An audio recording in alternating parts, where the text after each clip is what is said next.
April 17, 1945. Thüringen, Germany. Under a sky painted in watercolor grays, children with hollow cheeks peered from behind broken window panes as the rumble of American vehicles shook the cobblestone streets of the small village of Meiningen. They had been told these men were devils in uniform, inhuman creatures to be feared above all others. Little did they know, within hours, their understanding of the enemy would be turned completely upside down by something as simple as a chocolate bar. Before we dive into this story, drop a quick hi in the comments and tell me where you're watching from. It really helps support the channel. What follows is not just a tale of occupation, but of how in the aftermath of humanity's darkest hour, it was often the smallest gestures that demolished the carefully constructed walls of hatred and propaganda, forcing both Americans and Germans to confront the humanity they shared. Lieutenant James Howard Washington of the 761st Tank Battalion checked his map against the village spread before him. The 761st, the first predominantly black armored unit to see combat in the European theater, had been fighting their way across Europe since October 1944. Known as the Black Panthers, they had proven themselves in battle after battle, despite the prejudice they faced from both the enemy and often from within their own army. Captain Miller says we're to secure the town hall and establish a command post, Washington told Staff Sergeant Marcus Jefferson, his second-in-command.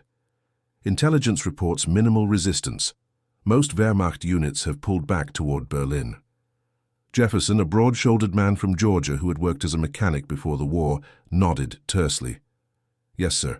Though I'd feel better if we didn't take those reports at face value. Germans have been known to leave surprises. Agreed. We'll proceed with caution. Washington raised his field glasses, scanning the village. At 32, he was older than most of his men. Before the war, he'd been a history professor at Howard University, specializing in European history, a fact that carried a certain irony as he now found himself making that very history. The village seemed eerily quiet. 6 years of war had left its mark.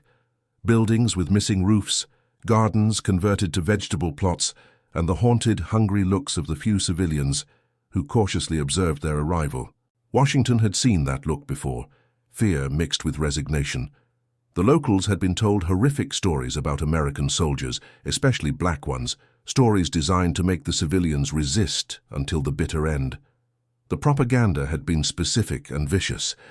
Goebbels' machine had portrayed black American soldiers as savage, barely human creatures who would murder, pillage, and commit unspeakable atrocities.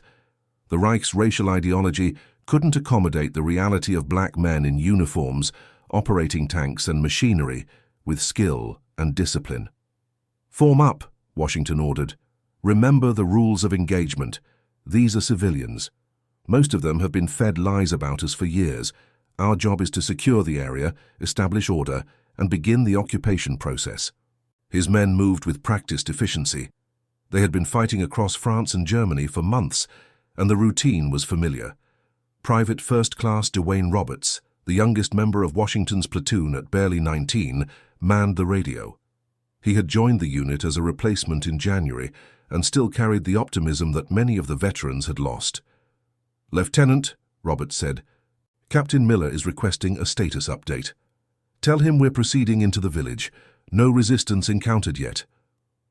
As they moved down the main street, Washington noticed small faces appearing at windows before being quickly pulled back by adult hands.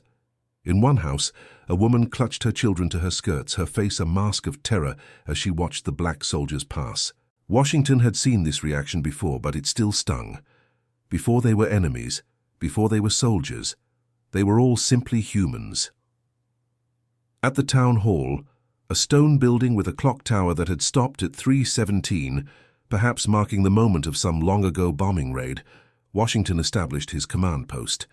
The mayor, a thin man with a pronounced limp who had avoided military service because of his disability, presented himself with nervous formality. "Herr Bürgermeister Friedrich Keller," he introduced himself in accented English. "I am responsible for Meiningen." His eyes darted nervously between the black officers, clearly struggling to reconcile the men before him with the monsters he had been told to expect. Through their translator, Corporal Henry Goldstein, a Jewish American soldier whose family had fled Germany in 1936, Washington explained the terms of the occupation. The village was now under American military control. A curfew would be imposed. No weapons were permitted. Food rationing would continue, but under American supervision.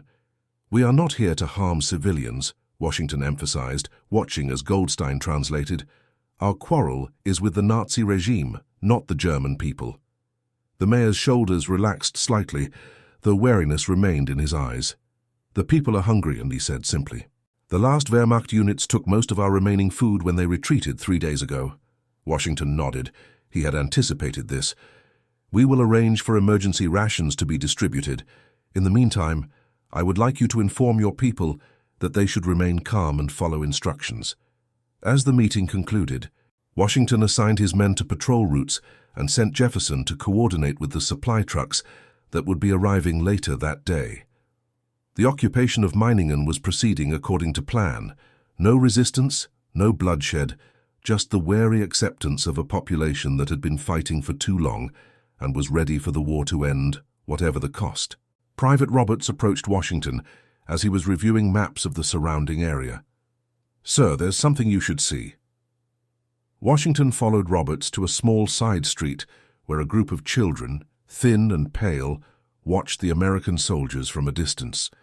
When the children noticed Washington and Roberts approaching, they didn't run.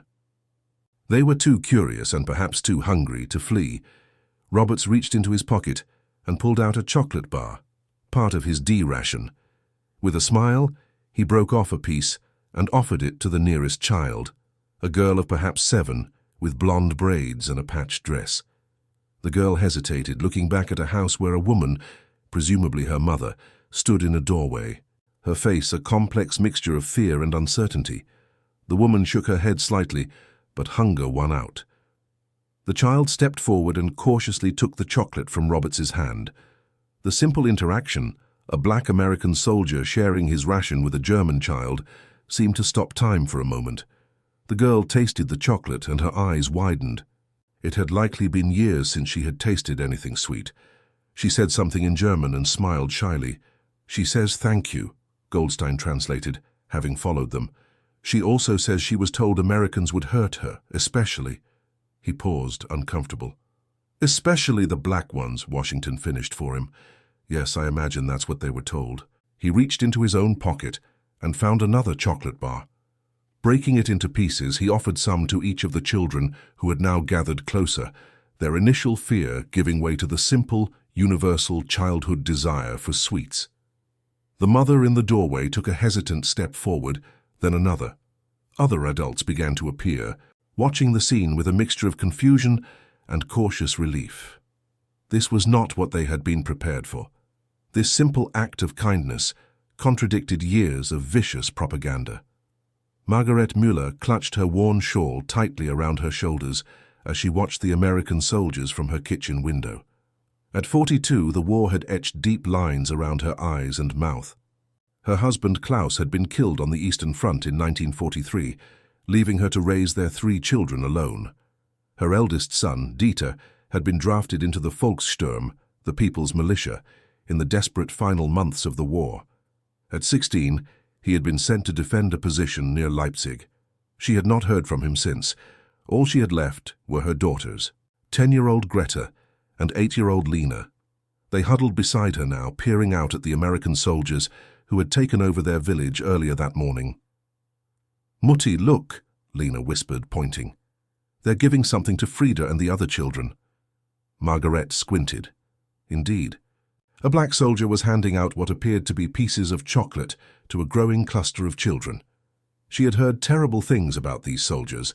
The radio, the newspapers, the Nazi officials who visited their school, all had described the Americans, especially the black troops, as violent savages who would murder German civilians without hesitation. Yet here they were, sharing their rations with hungry children. "Can we go, Mutti?" Greta asked, her eyes fixed on the scene outside. "Absolutely not," Margaret said sharply, pulling her daughters away from the window. "We don't know what they want. It could be a trick." But even as she said it, doubt crept in. The children who had accepted the chocolate were eating it eagerly, their faces lighting up with simple pleasure. No harm had come to them. Hunger was a constant companion in Meiningen. The last proper meal Margaret had provided for her daughters had been 3 days ago, a thin soup made from potatoes and a few withered carrots from their garden. The shelves in the village shops had been empty for months. The last Wehrmacht soldiers who passed through had taken what little was left, promising that the Führer would soon turn the tide of the war. Few had believed them. "But Mutti, I'm hungry," Lena said, her small hand clutching her stomach. Margareta hesitated, torn between fear for her children's safety and the undeniable reality of their hunger. Before she could decide, a knock came at their door. Her heart raced. Had the Americans seen them watching, what would they do? With trembling hands, she opened the door just enough to peer out. It was Frau Schmidt from next door, her eyes bright with an emotion Margaret couldn't immediately identify. Not fear, but something else. Excitement, perhaps. Relief. "Margaret, you must come," Frau Schmidt said in a hushed voice. "The Americans are distributing food, real food. Not just chocolate, but canned meat and bread. White bread, Margarete." "I can't," Margaret said, shaking her head. "It's not safe. You've heard what they—" "Forget what we heard," Frau Schmidt interrupted. "That was Nazi lies, all of it. These men—" She glanced over her shoulder at the soldiers directing the food distribution. "They are not what we were told. Herr Bürgermeister is there himself, helping to organize everything." Margareta remained unconvinced. "But what do they want in return?" Frau Schmidt's expression softened. "Nothing. They say it's humanitarian aid." She reached out and touched Margaret's arm. "How your girls are hungry, mine too. Whatever happens tomorrow, today we can feed our children." After a moment's hesitation, Margaret nodded. "Let me get my basket." At the village square, a scene of organized chaos unfolded. American soldiers, both white and black, were unloading boxes from trucks while the mayor and several village elders helped direct the distribution. Villagers lined up, clutching bags and baskets, their faces a mixture of wariness and desperate hope. Margaret joined the line, holding her daughter's hands tightly. Lena stared openly at the black soldiers, her curiosity overcoming her fear. "Mutti, why are some of the Americans dark?" she asked, her voice carrying in the momentary quiet. Margaret hushed her quickly, embarrassed. But one of the soldiers, a tall man with kind eyes and lieutenant's bars on his uniform, overheard and smiled. "It's all right," he said, in surprisingly good German. "She's curious. That's natural."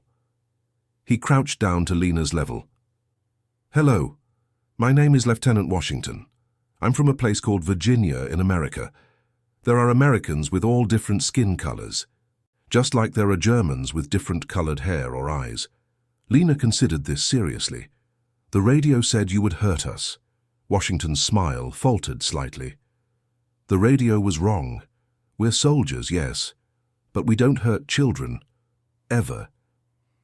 As they reached the front of the line, Sergeant Jefferson handed Margaret a package containing canned meat, powdered milk, dried beans, and, most precious of all, a loaf of white bread and 2 chocolate bars.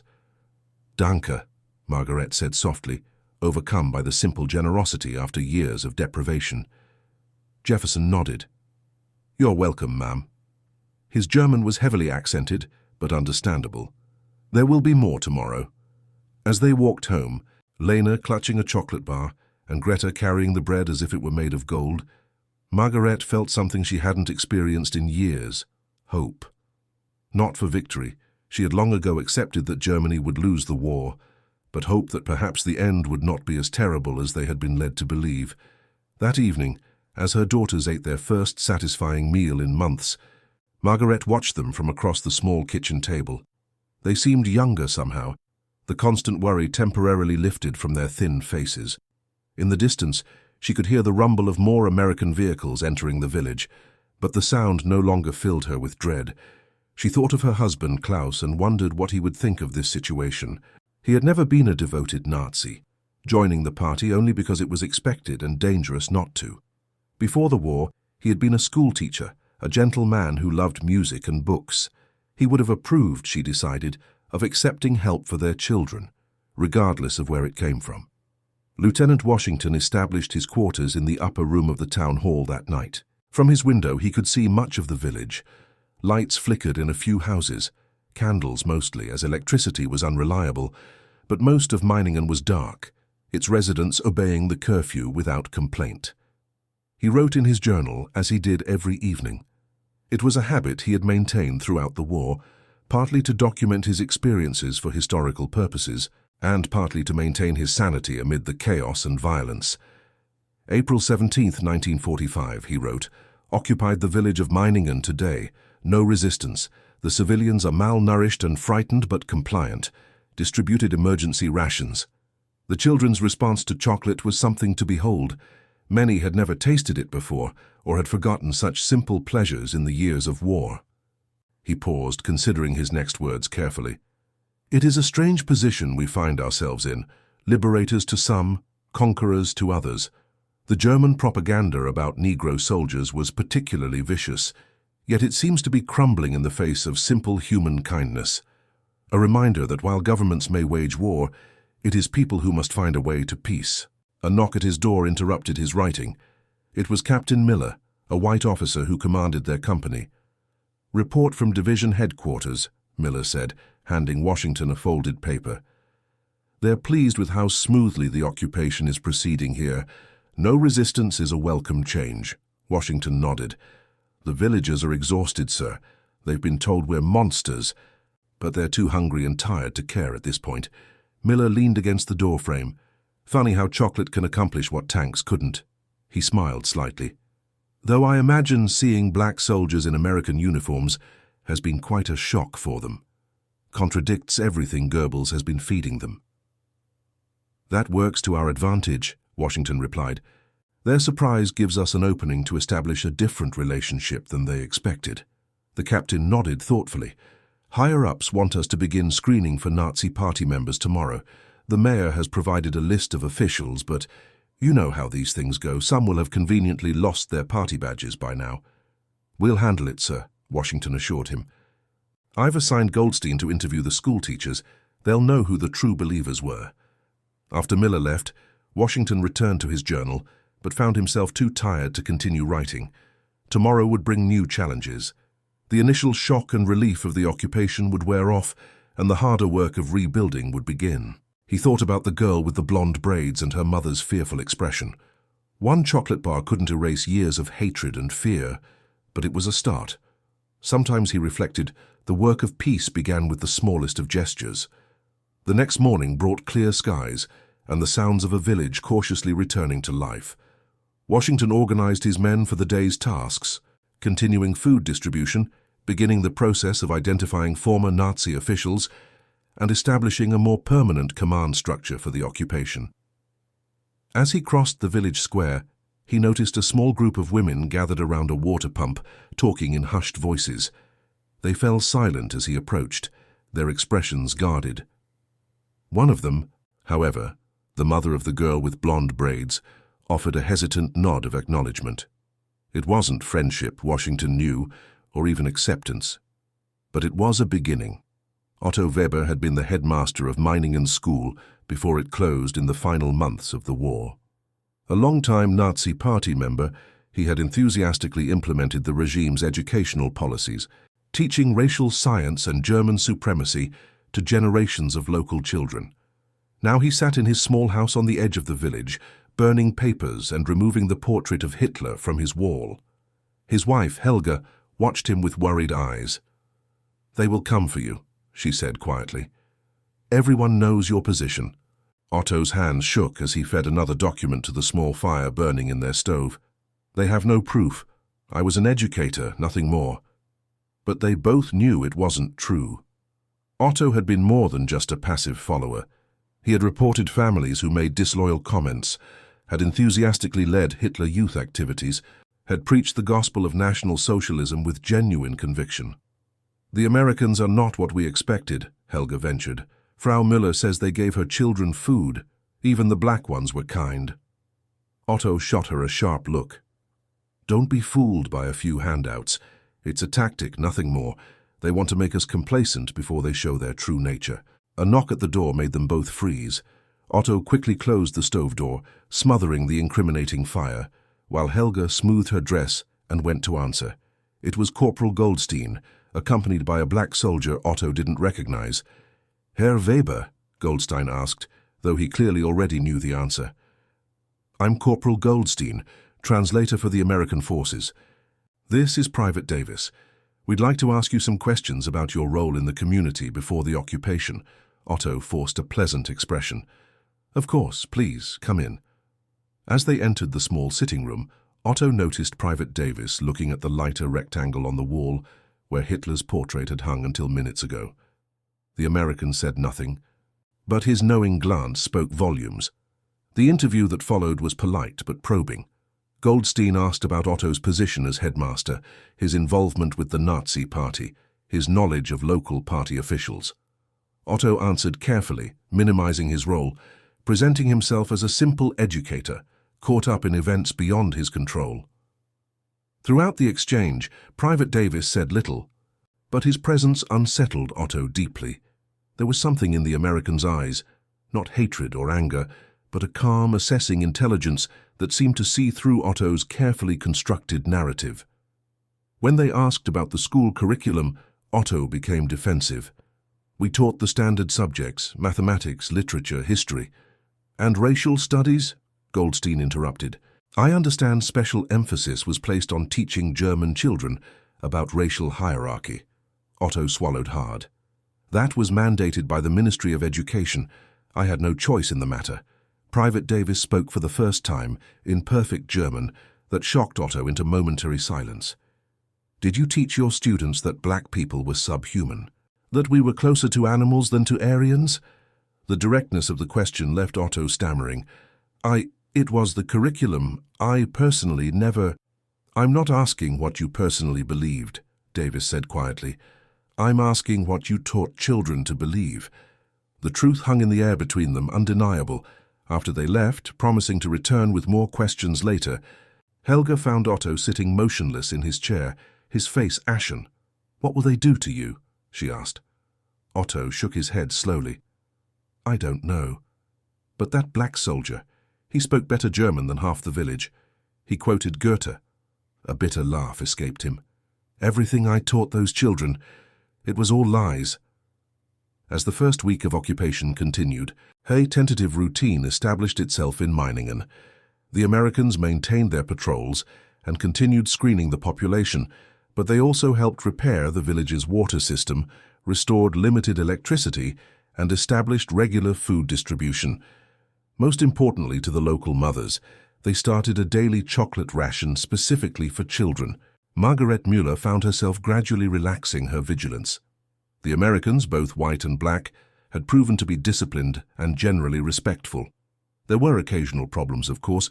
A few soldiers had tried to loot abandoned houses until their officers put a stop to it.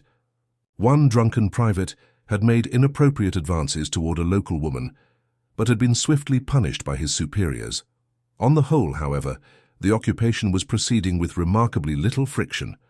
For Margaret's daughters, the daily chocolate ration had transformed the American soldiers from fearsome invaders to welcome visitors.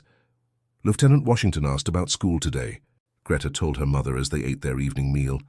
"He says they're going to reopen it soon with new books." Margaret raised an eyebrow. "What kind of new books?" Greta shrugged. "He didn't say exactly, but he told us the old ones had too many lies in them." Margaret couldn't argue with that assessment. She had seen some of the textbooks Greta had brought home. The crude caricatures of Jews and black people, the glorification of war and conquest, the pseudo-scientific racial theories. If the Americans were bringing different books, perhaps that was for the best. That evening, as Margaret was hanging laundry in the small garden behind their house, she noticed Lieutenant Washington walking past.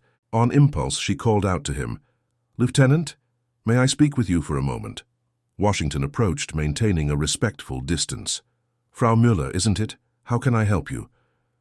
"My daughter mentioned you're planning to reopen the school." He nodded. "Yes, within the next 2 weeks. Children need education even, especially in difficult times. But with new books." A slight smile crossed his face. "The old textbooks were problematic. We've brought basic texts for mathematics, science, and literature. Nothing political for now. Margaret hesitated, then asked the question that had been bothering her. Why are you doing all this? The food, the repairs, the school, we're the enemy. Washington regarded her thoughtfully. The Nazi regime was the enemy, not German children who need to eat and learn. He paused. Besides, I was a teacher before the war. Education matters to me. This revelation surprised Margaret. Somehow she hadn't imagined these soldiers having ordinary lives and professions before the conflict. What did you teach? History at a university. His smile turned slightly ironic. European history, actually. Margaret found herself smiling in return. And now you're making it instead of teaching it. In a manner of speaking. Washington's expression grew more serious. Frau Müller, I know this situation is difficult for all of you. Defeat, occupation, these are bitter realities. But I hope you understand that we're not here for revenge. We're here to help Germany rebuild, without the poison of National Socialism. Margaret considered his words. 6 years of war and Nazi rule had taught her to be skeptical of official pronouncements, to look for the hidden agenda behind grand statements. But there was a straightforwardness in Washington's manner that she found herself wanting to believe. My husband died in Russia, she said finally. My oldest son was taken for the Volkssturm 3 months ago. I haven't heard from him since.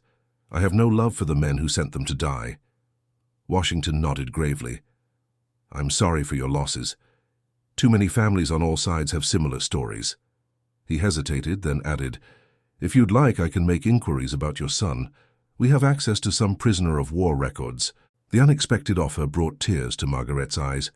His name is Dieter Müller. He would be 17 now. I'll see what I can discover, Washington promised. No guarantees, but we'll try. As he turned to leave, Margaret found herself saying, Lieutenant, thank you for the chocolate, I mean. It seems like such a small thing, but for the children. Sometimes the small things matter most, Washington replied. Good night, Frau Müller. That night, as Margarete tucked her daughters into bed, Lena asked sleepily, Mutti, why did we think the Americans would hurt us? They're nice. It was a question Margarete wasn't fully prepared to answer. How could she explain the machinery of hate that had driven their nation for years? How the regime had needed enemies, both external and internal, to maintain its grip on power? How easy it had been in their isolation and fear to believe the worst about people they had never met. We were told many things that weren't true, she said finally. Sometimes when people are afraid, they believe lies about others because it's easier than facing the truth. What truth? Greta asked, more aware than her younger sister of the complexities involved. Margaret stroked her daughter's hair. That people are just people, wherever they come from. That the color of someone's skin doesn't tell you what's in their heart. She sighed. Get some sleep now, tomorrow is another day. As her daughters drifted off to sleep, Margaret sat by their bedside, contemplating how quickly their world had changed. Just 2 weeks ago, they had been citizens of the Third Reich, living in fear of bombing raids and invasion.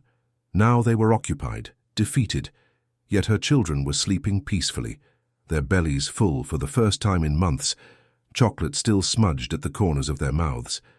The world, it seemed, was not as simple as she had been led to believe. Perhaps, she thought as she finally retired to her own bed, that was the first and most important lesson of peace. The morning of April 24th dawned clear and cool in Meiningen. A week had passed since the Americans had arrived, and the village was settling into the rhythms of occupation. Lieutenant Washington stood in the village square, watching as his men distributed the day's rations.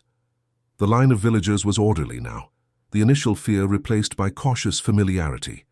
Children waved at the soldiers they recognized, some even calling them by name.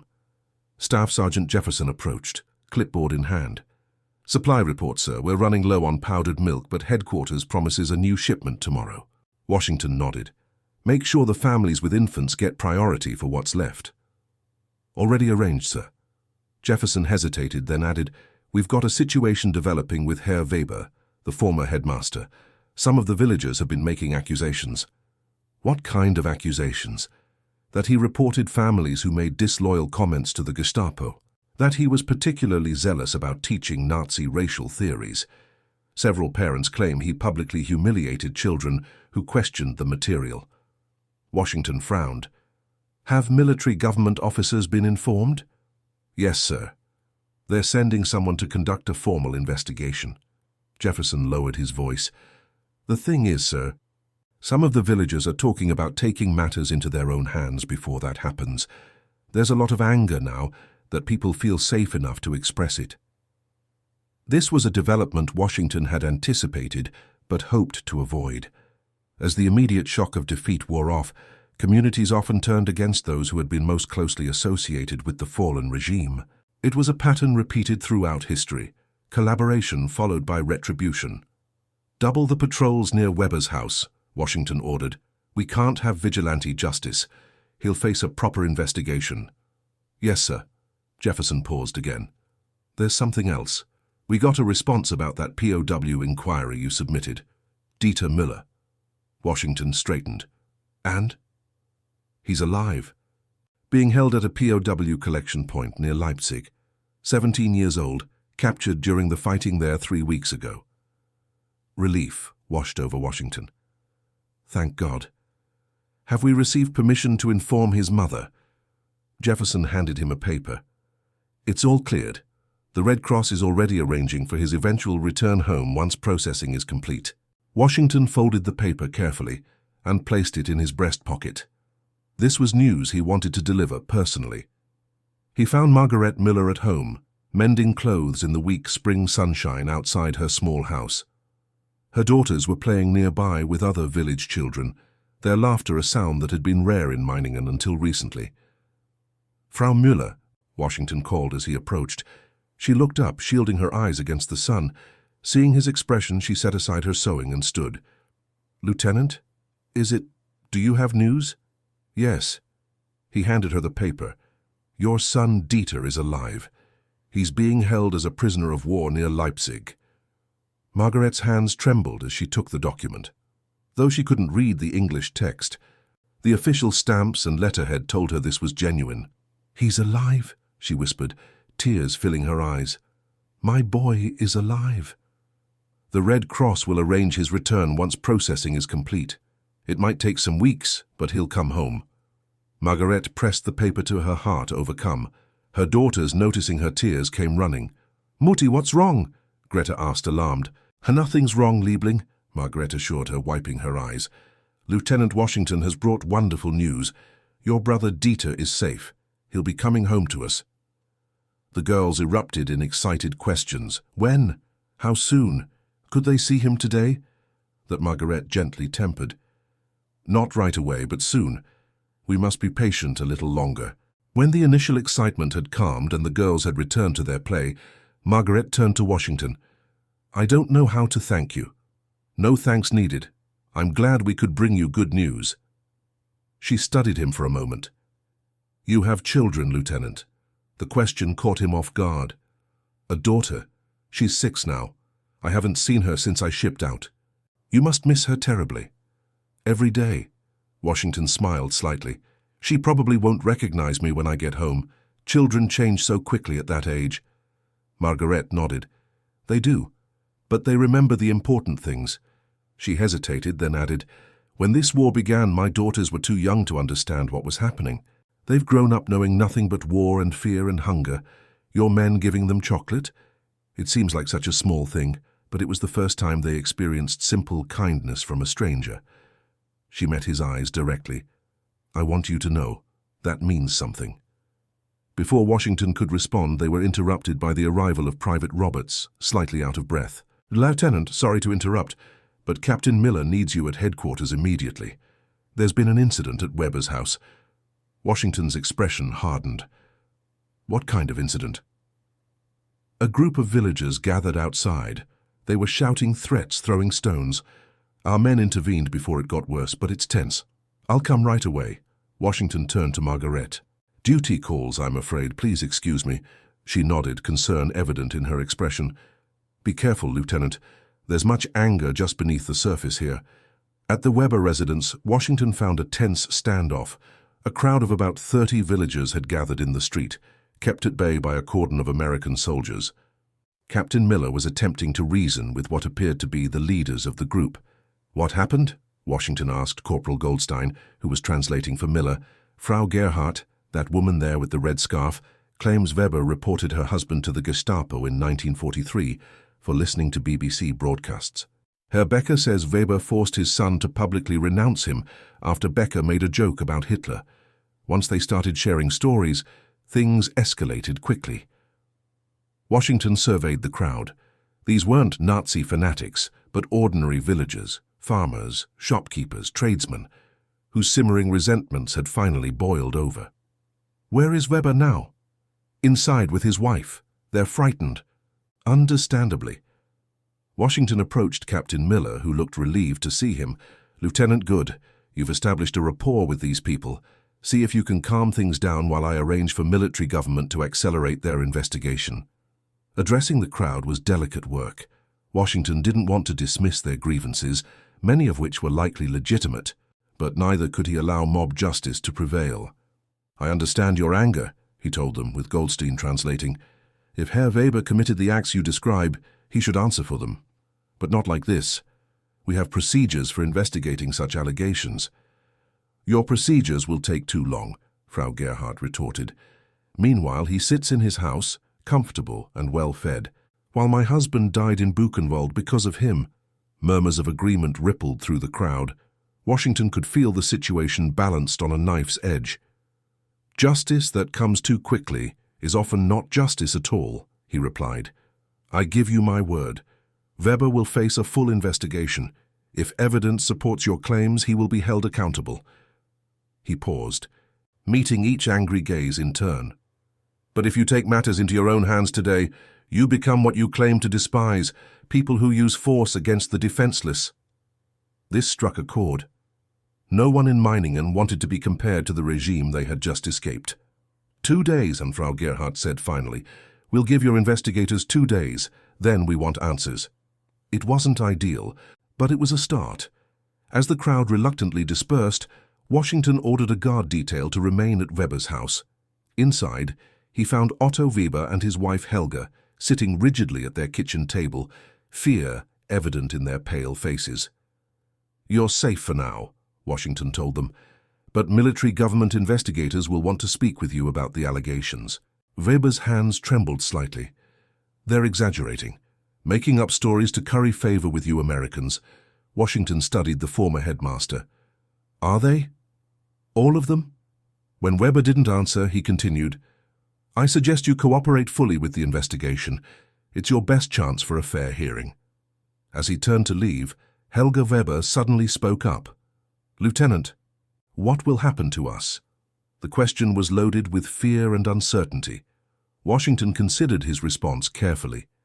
That depends on what the investigation finds, Frau Weber. If your husband committed serious crimes, he will face consequences. If not, or if his actions were minor, he may simply be prohibited from teaching or holding public office again. And me? Our children. You won't be punished for his actions. Washington met her eyes. That's not how justice works in a democracy. The concept seemed foreign to her, the idea that family members wouldn't automatically share in the punishment of the accused. It was one of many democratic principles that would need to be rebuilt in Germany after years of totalitarian rule. The next morning brought a fresh challenge. A supply truck had been delayed, leaving the daily distribution short on several critical items, including the children's chocolate ration. Washington knew this would be disappointing, especially to the youngest villagers, who had quickly come to anticipate their daily treat. We'll have to explain the situation, he told Jefferson. Make sure everyone gets their basic rations first. If there's any chocolate left, prioritize the youngest children. The news was met with understanding from most adults, who were accustomed to shortages and disappointments after years of war. The children, however, were visibly crestfallen. Washington was helping organize the distribution when Private Roberts approached him. Sir, I have an idea about the chocolate situation. Go ahead, Private. Well, sir, most of us have been saving our own D-ration chocolates. They're not exactly delicious, but the kids don't seem to mind. If we pooled what we've got, we might have enough to cover today's shortage. Washington raised an eyebrow. You're proposing that you and the other men donate your personal rations. Roberts nodded. Yes, sir, just until the supply truck arrives. It was a generous offer and a revealing one. The connection between the American soldiers and the German children had become something meaningful to both sides. All right, Roberts, check with the men, but make it strictly voluntary. The response was overwhelming. Nearly every soldier in the company contributed his chocolate ration, resulting in more than enough to maintain the daily distribution. As Washington watched his men, Black Americans who had faced discrimination and prejudice in their own country, sharing their meager luxuries with the children of their former enemies, he felt a complex emotion that was part pride, part hope, and part melancholy for what might have been if the same spirit of generosity had prevailed before the war. One small blonde girl, Lena Müller, he recognized, approached Sergeant Jefferson with a carefully folded paper. "This is for you," she said shyly in German, pressing it into his hand before running back to her sister. Jefferson unfolded the paper to find a childish drawing of a black soldier handing a chocolate bar to a small girl with yellow braids. At the bottom, in careful German script, she had written, "Danke schön." The tough sergeant from Georgia, who had fought his way across Europe, blinked rapidly and carefully refolded the drawing, tucking it into his breast pocket. "I might need a translation of what she wrote, sir," he said gruffly, though the meaning was perfectly clear. "She says, 'Thank you, Sergeant,'" Washington replied with a small smile. "That's all." That afternoon, military government investigators arrived to begin looking into the allegations against Otto Weber. The team included Major David Silverman, a Jewish-American officer whose family had fled Germany in 1937, and Lieutenant Sarah Cohen, a legal officer who specialized in denazification proceedings. "We'll need to interview witnesses," Silverman told Washington as they reviewed the situation. "Not just Weber's accusers, but others who can provide context, teachers who worked with him, students who attended his school, officials who interacted with him." Washington nodded. "I can provide names of cooperative locals who might help." "That would be useful." Silverman tapped his pen against his notebook thoughtfully. "These cases are rarely black and white, Lieutenant. From what you've told me, Weber was certainly a committed Nazi, but whether he actively participated in persecuting others is what we need to determine." The villagers seem convinced. Villagers are often convinced of many things. Our job is to find evidence. Silverman sighed. "The truth is, we can't prosecute every German who supported the regime. There were too many. We focus on those who committed actual crimes, not just holding reprehensible beliefs, but acting on them in ways that harmed others." Washington understood the practical necessity of this approach, even if it meant some who deserved punishment might escape it. Germany would need to be rebuilt, and that required finding a balance between justice and reconciliation. The investigation proceeded methodically over the next 2 days. Witnesses were interviewed, records examined, statements taken. Weber himself underwent hours of questioning, his initial denials gradually giving way to admissions as evidence mounted against him. On the evening of the second day, Washington encountered Margaret Müller in the village square. She had brought her daughters to watch a makeshift baseball game some of the American soldiers had organized. Several German children had joined in, creating an impromptu cultural exchange through sport. "They seem to be enjoying themselves," Washington observed, nodding toward the playing field where Greta was attempting to hit a softball pitched by Private Roberts. "They are." Margaret smiled as her daughter made contact with the ball, sending it rolling past the makeshift bases. "They've never played this game before." But children adapt quickly. "More quickly than adults, usually," Washington agreed. They watched in companionable silence for a moment before Margaret asked, "What will happen with Herr Weber? There are many rumors." "The investigation concludes tomorrow. I can't discuss the details, but it appears there's substantial evidence that he did inform on several families." Margaret nodded slowly. He was not a good man, too eager to please those in power, too willing to sacrifice others. She hesitated. But his wife, Helga, she was different, quiet, always kind when she could be. Their children shouldn't suffer for his actions. Washington was struck by her capacity for nuance, her ability to distinguish between the guilty and those connected to them by circumstance. It was a perspective that would be essential as Germany moved forward. The investigators understand that, he assured her. They're interested in individual responsibility, not collective punishment. Their conversation was interrupted by cheers from the makeshift baseball diamond. Greta had apparently scored a run and was being high-fived by her American teammates. "Your daughter has athletic talent," Washington observed. Margaret's expression softened with maternal pride. "She always has. Before the war, she was quite good at gymnastics." Her smile faded slightly. "Perhaps someday she'll have the chance to pursue that again." "I hope so." Washington hesitated, then added, "You know, there will be more changes coming. The occupation won't always be easy. There will be difficult adjustments, shortages, new rules. But Germany will rebuild. Your children will have opportunities we can't even imagine yet." "I want to believe that." Margaret looked at him directly. "Will you stay? In Germany, I mean, as part of the occupation?" Washington shook his head. "Not for long. Once things are stabilized, most combat units like ours will be sent home. Military government will take over, along with specialized occupation forces." She nodded, a hint of disappointment crossing her face. "Of course, you have your daughter waiting for you." "Yes."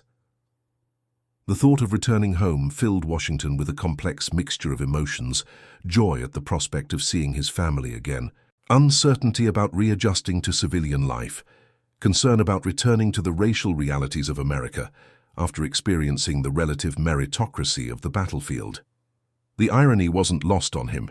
Here, in former Nazi Germany, the color of his skin had actually worked to his advantage in some ways, challenging local expectations and opening doors that might otherwise have remained closed. What would await him back home, where segregation still reigned, and many of the rights he had fought for remained elusive? The following day, the military government team announced their findings. Otto Weber was officially classified as a Category 2 offender under the denazification protocols, an activist, militarist, and profiteer who had actively supported the Nazi regime and benefited from it. The evidence confirmed he had informed on at least 3 families who were subsequently arrested. While not directly responsible for deaths, his actions had led to imprisonment and suffering.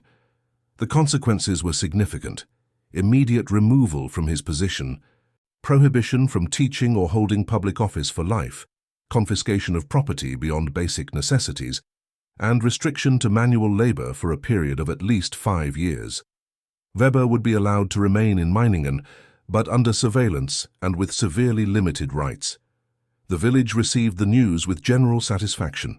It wasn't the harsh physical retribution some had initially demanded, but it represented a formal acknowledgement of wrongdoing and ensured Weber would face lasting consequences without descending into mob violence. That evening, an unexpected visitor arrived at the American command post, Helga Weber, Otto's wife. She asked to speak with Lieutenant Washington. "I wanted to thank you," she said quietly when they were alone. "Not for my husband, he deserves his punishment, but for preventing the villagers from taking matters into their own hands, and for ensuring our children weren't punished alongside him." Washington was surprised by her candor. "You acknowledge his guilt, then?" Helga's expression was pained. "I've known who my husband was for many years, Lieutenant. I didn't approve, but I was too afraid to oppose him or the system he served." She twisted her wedding ring nervously. "That makes me complicit in my own way, I suppose, but I want you to know that not all Germans believed the terrible things we were taught about people like you, people like me. Black people." She met his eyes directly. "The regime taught that you were inferior, subhuman, but some of us questioned privately, even if we were too cowardly to speak out." Washington considered her words carefully. "Questioning privately isn't enough, Frau Weber, not when atrocities are being committed. I know that now." Tears filled her eyes. "I will live with that knowledge for the rest of my life, but I want to teach my children differently. I want them to know that what they were taught was wrong." It was a small beginning, one woman acknowledging the moral failures of her nation and her own complicity in them.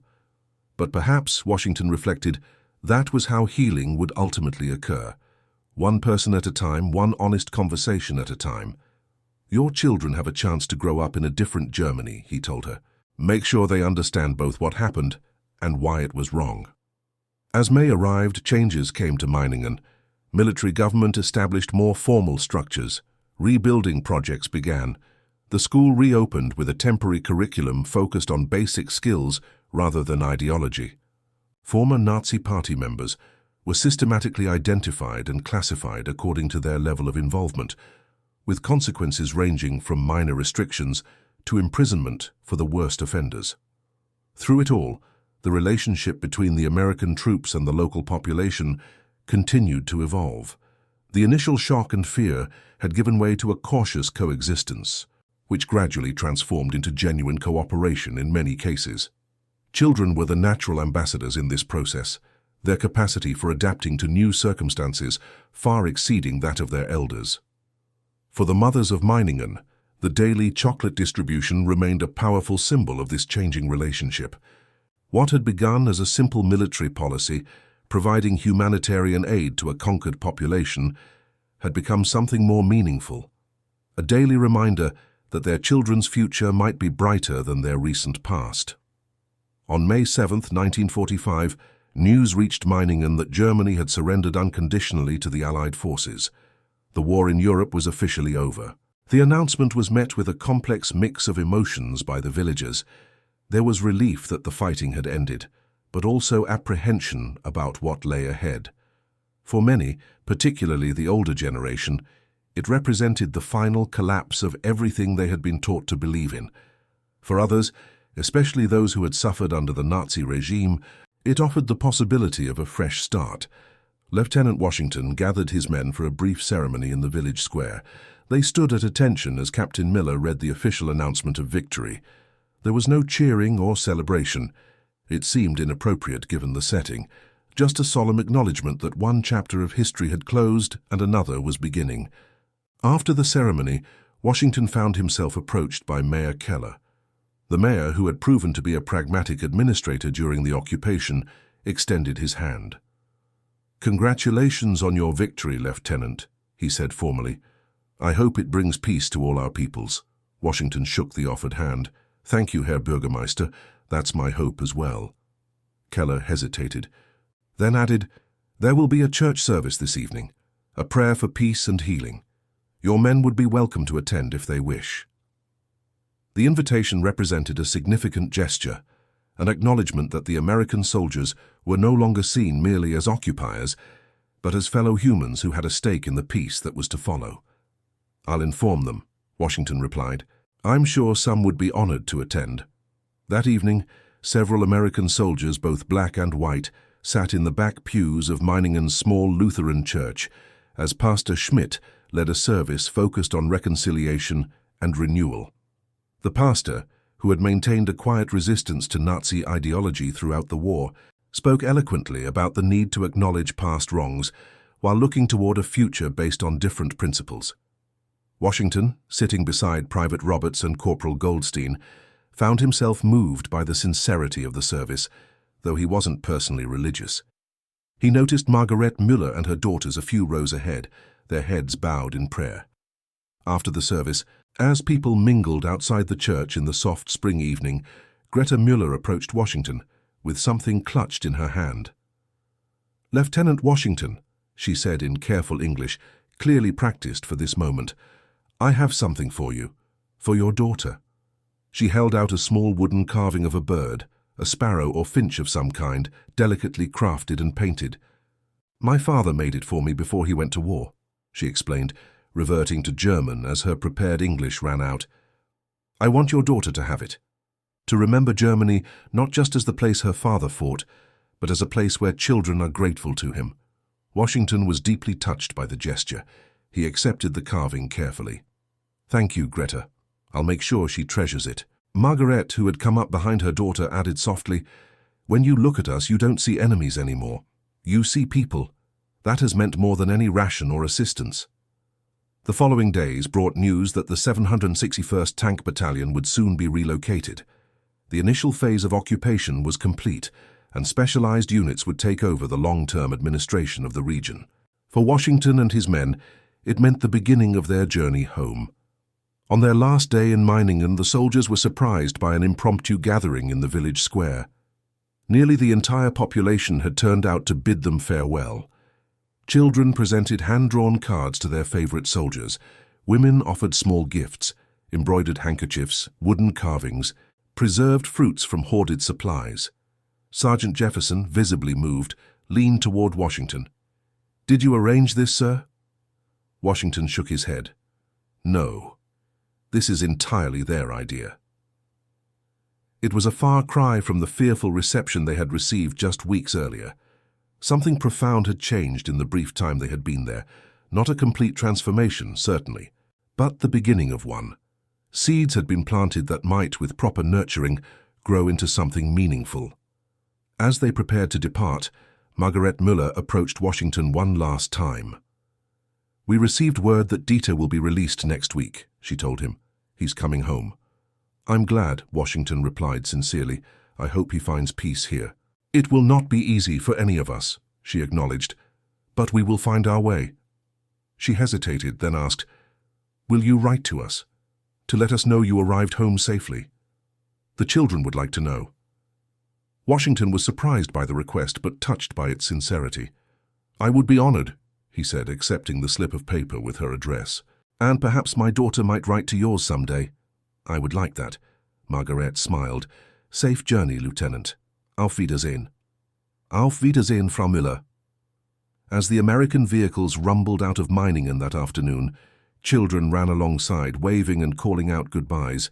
From windows and doorways, adults watched, some still wary, others openly grateful, all aware that a significant chapter in their community's history was closing. In his journal that evening, at their new posting several miles away, Lieutenant Washington wrote, "Left Meiningen today. Hard to believe the change in just 3 weeks. When we arrived, we were monsters in their eyes, the black soldiers especially. We represented everything they had been taught to fear. Now, many of the same people came to bid us farewell with genuine emotion." He paused, considering what he had witnessed and experienced. Perhaps this is how healing begins, not with grand gestures or formal declarations, but with small acts of humanity. A chocolate bar given to a hungry child, a moment of recognition between supposed enemies, the slow realization that propaganda can't withstand the reality of direct experience. I've seen German mothers move to tears when black American soldiers, men their government had portrayed as subhuman, showed kindness to their children. I've watched barriers of fear and hatred begin to crumble, not through force or decree, but through daily interactions that contradicted everything they had been taught. There's a lesson here about how prejudice is built and how it can be dismantled. It makes me think about what awaits us back home, where our own country's racial divisions remain deeply entrenched. If German mothers can revise their thinking after years of the most virulent propaganda, perhaps there's hope for America too. The war is over, but the work of peace is just beginning. It will be the work of generations. I hope what happened in places like Meiningen, multiplied across thousands of similar encounters throughout Germany, might contribute in some small way to a different future. 6 months later, back in Virginia, Professor James Washington received a letter from Germany. Inside was a photograph of the Müller family, Margaret, Greta, Lena, and a thin young man who must be the long-awaited Dieter. They stood in front of their small house, smiling cautiously at the camera. On the back, in careful English, Margaret had written, "The chocolate is gone, but the memory remains. We are rebuilding. Thank you for showing us a different way." Washington showed the letter to his daughter Patricia, explaining who the people in the photograph were and how he had met them. She studied the image carefully, particularly the 2 girls. "They look nice," she decided. "Can I write to them?"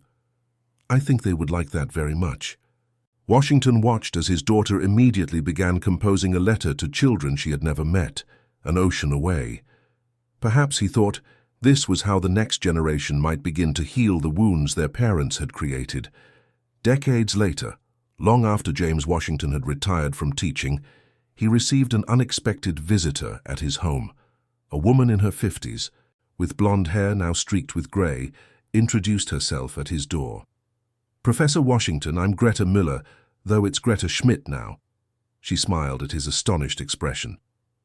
I'm visiting America for a conference. I'm a history professor at Heidelberg University.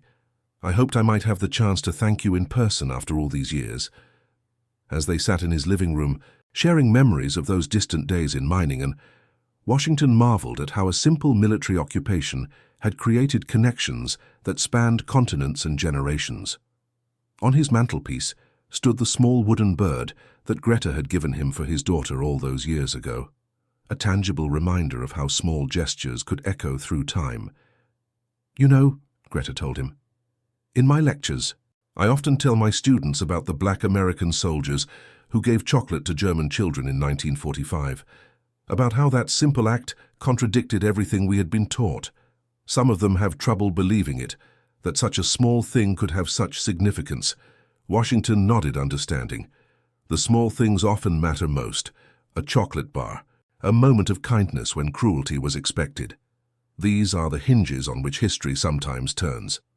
As they continued talking, Washington reflected on the long arc of history he had witnessed and participated in. The war had ended nearly 50 years ago.